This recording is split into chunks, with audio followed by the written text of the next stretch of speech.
जरा जास्तच वाढलो. सूर्याने म्हटलं मी जरा आज जास्तच तापलो तर मी उद्या उगवतच नाही असं म्हटलं तर होईल का? कारण सगळ्यांनी आपला स्वधर्म अशा प्रकारे तुकाराम महाराजांनी समजून दिलं. तेव्हा म्हणे प्रजा जर अराजकतेकडे वागली, वाईट मार्गाने गेले, कारण प्रजेचं पाप कोणावर बसेल? राजाला भोगावं लागतं. पत्नीने केलेलं पाप पतीने भोगावं लागतं, शिष्याने केलेलं पाप गुरुला भोगावं लागतं.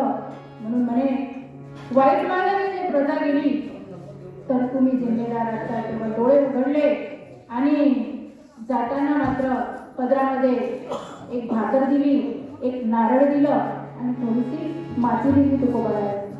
भाकरीचं प्रतीक असं होतं की तुमच्या घरी म्हणजे धनधान्याची वृद्धी हो. नारळ पुत्रप्राप्तीसाठी दिला आणि माती राज्याच्या विस्तारासाठी दिली.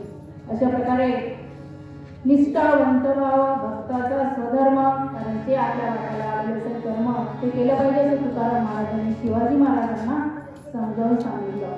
पण निर्धार वर्म चुकोने निष्काम निश्चय विठ्ठली विश्वास पाहुणे वास अनेकांची. तुका म्हणे नाही उपेक्षिला नाही ऐकिला ऐसा कोणी. निष्काम विश्वास पाहुणे वास अनेकांची. का बालक भोवळा बोली का वाकुडा विषयी पाहुली तोचे दुर्मी माऊली जय देवी. त्या प्रकारे माझ्या बोलण्यामधून काही चुका झाल्या असतील तर का शोधे करून लहान मुल समजून माफ करणे.